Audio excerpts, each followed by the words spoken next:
So ఇప్పటికే TRS party at the same time BRS party కూడా respond అవుతున్నారు. ప్రతిపక్షాలన్నీ కూడా ఈ హైదరాబాద్ నడి గడ్డలో జరిగినటువంటి నరమేధం పైన రెస్పాండ్ అవుతున్నారు. ముఖ్యమంత్రి రాజీనామా చేయాలి. హోంమంత్రిత్వ శాఖ కూడా ముఖ్యమంత్రి దగ్గరే ఉంది. సో రాష్ట్రంలో శాంతి భద్రతలు ఫెయిల్ అయ్యాయి, పోలీసింగ్ వ్యవస్థ ఫెయిల్ అయిందనేటువంటి డిమాండ్స్ వినిపిస్తున్నాయి. బీఆర్ఎస్ నాయకులు అక్కడికి వెళ్తున్నటువంటి క్రమంలో వాళ్ళను కూడా పోలీసులు అడ్డుకున్నారన్నట్టు తెలుస్తోంది.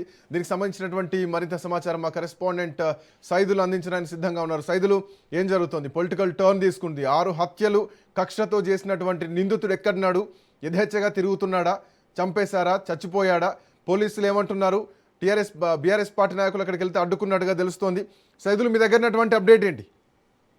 ప్రస్తుతం అయితే బీఆర్ఎస్ పార్టీ నాయకులను అడ్డుకున్నారు శ్రీకాంత్. మాజీ హోంశాఖ మంత్రి సబితా ఇంద్రారెడ్డితో పాటుగా ఈఆర్ఎస్ తీసుకున్నటువంటి ఐపీఎస్ అధికారి బీఆర్ఎస్ నేత ఆర్ఎస్ ప్రవీణ్ కుమార్ ని అడ్డుకున్నారు. ప్రస్తుతం వారు పోలీసు స్టేషన్ కి తరలించినట్టుగా తెలుస్తుంది. షాబాద్ లో జరిగినటువంటి ఘటనకు సంబంధించి సో అక్కడ పోలీసుల నిర్లక్ష్యం చాలా స్పష్టంగా కనిపిస్తుందని బాధితులు రోడ్డు పైన బైఠాయించి నిరసన చేస్తున్నారు. వారికి సంఘీభావం తెలిపేందుకు బీఆర్ఎస్ పార్టీ ముఖ్య నాయకులందరూ కూడా షాబాద్ బయలుదేరారు. షాబాద్ బయలుదేరుతున్నటువంటి బీఆర్ఎస్ పార్టీ ముఖ్య నాయకుల్ని ప్రస్తుతం అడ్డుకొని వారిని చేవెళ్ల పోలీస్ స్టేషన్ కి తరలిస్తున్నట్టుగా కూడా మనకైతే సమాచారం అందుతుంది. సో ఇక నిందితుడు ఎక్కడున్నాడు అనేది ఇప్పుడు కొంత ఆసక్తిగా మారింది. చనిపోయాడా, చంపేశారా, ఏం జరిగింది ఏంటి అనేది కూడా ఇంకా పోలీసులు నిర్ధారణకి రాలేదు. మరి కాసేపట్లో నిర్ధారణకి వస్తారని చెప్పేసి కూడా అంటున్నారు. ప్రస్తుతం అయితే నిందితుడు ఫోన్ స్విచ్ ఆఫ్ అయినట్టుగా కూడా చెప్తున్నారు. కుటుంబ సభ్యులకి సమాచారం ఇచ్చిన తర్వాత నేను 6గురిని చంపేశాను, అందులో నా భార్య పిల్లలతో పాటుగా మిగిలిన వారిని చంపేశాను,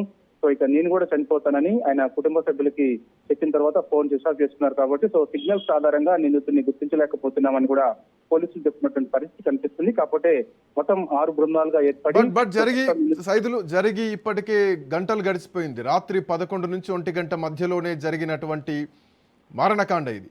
సో ఫోన్ ఎక్కడ స్విచ్ ఆఫ్ అయింది, ఏ ప్లేస్లో స్విచ్ ఆఫ్ అయింది, ఆ స్విచ్ ఆఫ్ అయినటువంటి ప్లేస్లోంచి సీసీ ఫుటేజ్లను వెతికినా కానీ ఈ పాటికి చాలా అప్డేట్స్ రావాలి.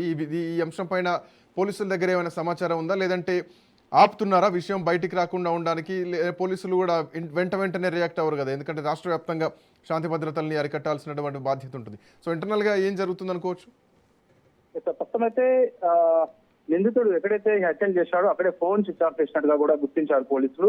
సో అక్కడ నుంచి ఎక్కడికి వెళ్ళాడు, ఎటువైపు వెళ్ళాడు అనేది కొన్ని బృందాలు క్లూస్ టీమ్స్ ఆధారంగా అతని నిందితుడిని పట్టుకునే పనిలో ఉన్నట్టుగా కూడా సమాచారం వస్తుంది. సో ఇది పొలిటికల్ టర్న్ తీసుకుంది శ్రీకాంత్. ప్రస్తుతం అయితే రాష్ట్రంలో శాంతి భద్రతలు ఉన్నాయా లేవా, అసలు ఏం జరుగుతుంది రాష్ట్రంలో అనేదిగా, ఎందుకంటే బాధితులు చెప్తున్నారు. సో పోలీసుల నిర్లక్ష్యం చాలా స్పష్టంగా కనిపిస్తుంది. అనేక సార్లు మైనర్ బాలికని వేధిస్తున్నప్పుడు పోలీసులు కంప్లైంట్ చేసినప్పుడు పోలీసుల నిర్లక్ష్యం కనిపించింది.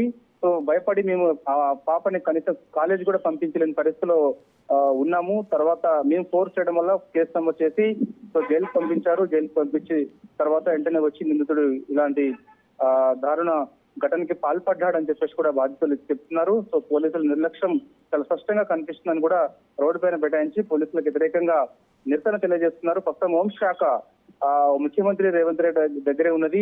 రాష్ట్రంలో శాంతి భద్రతలు ఈ విధంగా ఉన్నాయంటే ఎలా అని చెప్పేసి కూడా విమర్శలు పెద్ద ఎత్తున వస్తున్నాయి. ఎందుకంటే హైదరాబాద్ కూతవేటు దూరంలో జరిగినటువంటి ఈ ఘటన ఏదైతే ఉందో ఒక్కసారిగా రాష్ట్రంలో సంచలనం సృష్టించింది. ఒకే ఒకడు దాదాపుగా 6గురిని హత్య చేయడం ఇదే మొదటిసారి.